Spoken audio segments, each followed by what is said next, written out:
O gráfico da velocidade em função do tempo do ciclista, de um ciclista, né, que se move ao longo de uma pista retilínea é mostrado a seguir. Olha o gráfico ali, ó. É desse tipo aqui o gráfico, ó. Velocidade em função do tempo, né? Uma reta inclinada aqui. A gente sabe que a aceleração é positiva, a gente sabe que a velocidade é o tempo inteiro positiva e está aumentando, né? Está acelerando. Considerando que ele mantém a mesma aceleração, e a gente sabe que a aceleração é constante porque o gráfico é uma reta, né? Quando o gráfico de velocidade em função do tempo é uma reta, a aceleração é constante, uma reta inclinada. Ele tem a mesma aceleração, então considerando que tem a mesma aceleração entre os instantes de tempo t de 0 a 7 segundos, e olha um detalhe aqui, no gráfico o tempo marca de 0 a 4, né? Não está marcando até 7 não. Determine a distância percorrida nesse intervalo de tempo. Expresse sua resposta em metros. Opa! Ele quer saber o quê? A distância percorrida pelo atleta. Você fala assim, eu posso calcular a área sobre a curva aqui, Diego?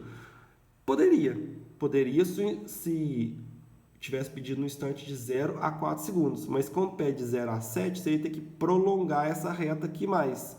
A gente tem esse jeito de resolver o exercício, a gente pode prolongar mais um pouquinho a reta aqui e ver no instante de tempo de 7 segundos qual que vai ser a posição, a velocidade do móvel e calcular a área sobre a curva, é um jeito de resolver. O outro jeito que eu vou abordar aqui, a gente vai calcular com esse gráfico a aceleração do móvel e aí, com base na aceleração, a gente vai usar a equação da posição. Vamos lá comigo. A gente sabe que a velocidade inicial é 4, no instante 0, no instante 4 segundos a velocidade é 12, né? Então a gente pode pegar, olha, usar a equação da posição, presta atenção. A gente pode falar que a posição inicial é 0 e aí a posição final vai ser efetivamente o deslocamento do móvel. Velocidade inicial dele, 4 metros por segundo. Eu quero saber no instante 7 segundos qual que foi o deslocamento dele, né? Então, que esse t quadrado aqui vai ser 7 ao quadrado, basta eu saber a aceleração. Se eu souber a aceleração, eu substituo ela aqui, faço a continha e obtenho o deslocamento do móvel. Para saber a aceleração, eu posso usar os dados desse gráfico. Olha, aceleração não é variação de velocidade em relação ao tempo. Eu posso pegar o intervalo de tempo de 0 a 4 segundos, está variando 4, né? E aí eu pego a velocidade final é 12, né? E subtrai a velocidade inicial. Ou seja, eu pego esse intervalo aqui, ó, do meu gráfico, né? 12 menos 4 vai dar 8. 8 dividido por 4, 2 metros por segundo ao quadrado, né? Gente, uma técnicazinha aqui, ó. Dá sempre para eu obter aceleração se eu pegar e enxergar um triângulozinho aqui, ó. Tá vendo o triângulozinho? E dividir o cateto oposto desse ângulo aqui, ó. Cateto oposto dividido pelo cateto adjacente, certo?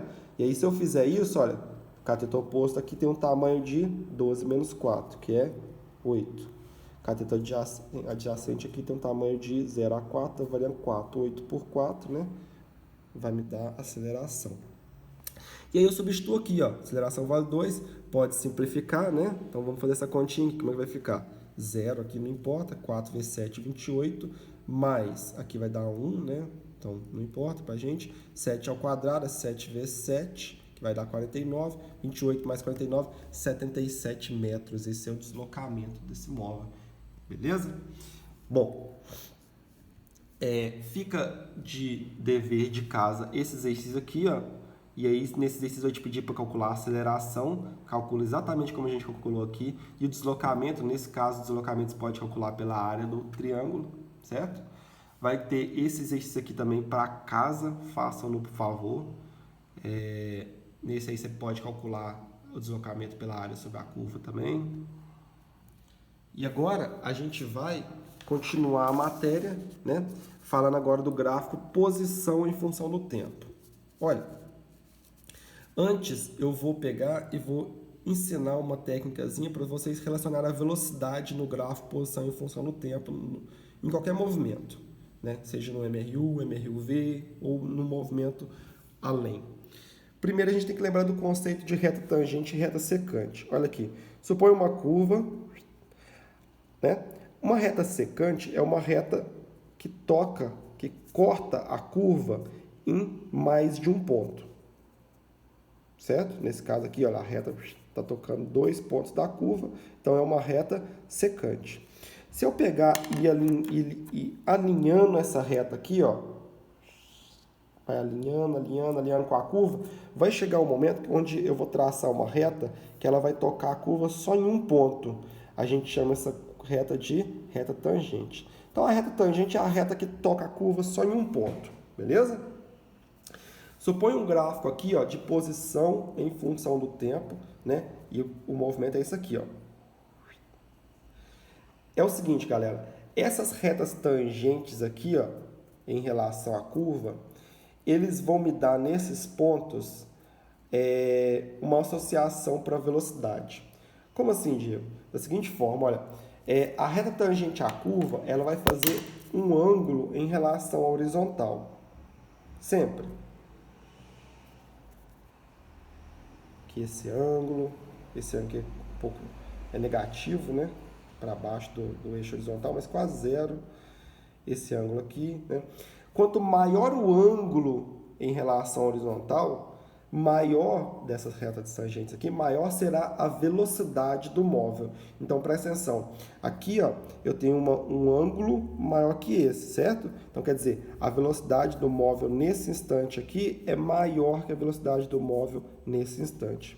Aqui, ó, a velocidade, a inclinação é para baixo, então a velocidade é negativa, mas quase zero, né? Então, quer dizer, eu posso, através da reta tangente à curva, em cada ponto ali, ó, da curva, em cada instante de tempo, eu posso relacionar a velocidade do móvel naquele instante de tempo, certo? Então, olha aqui um exercício que aborda isso aí.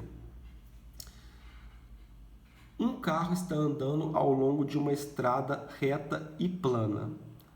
Sua posição em função do tempo está representada no gráfico. Olha aqui, posição em função do tempo. Olha a curva aqui, ó. E eu tenho pontos A, B e C. Sejam VA, VB e VC o módulo das velocidades do carro, respectivamente, nos pontos A, B e C, indicados nesse gráfico.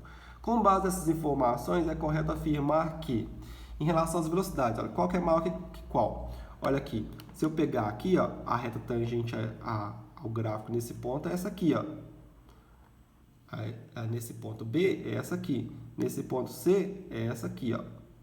E aí, quando a gente vai comparando as inclinações, a gente vê qual que é mais inclinado em relação à horizontal. É no ponto A, né? Depois no ponto C. E depois no ponto B.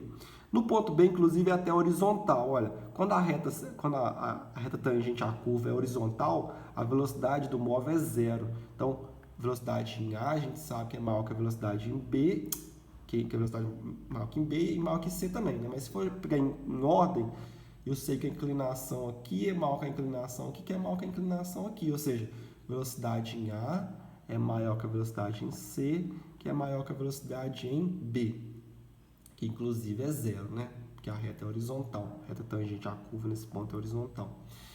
Então, a gente pode fazer a análise também contrária. Olha, a velocidade em B é menor que a velocidade em C, que é menor que a velocidade em A. Quando a gente vai comparar os resultados ali, ó, o único que vai se encaixar com isso é a letra B de bola, né? Velocidade em B é menor que a velocidade em C, que é menor que a velocidade em A.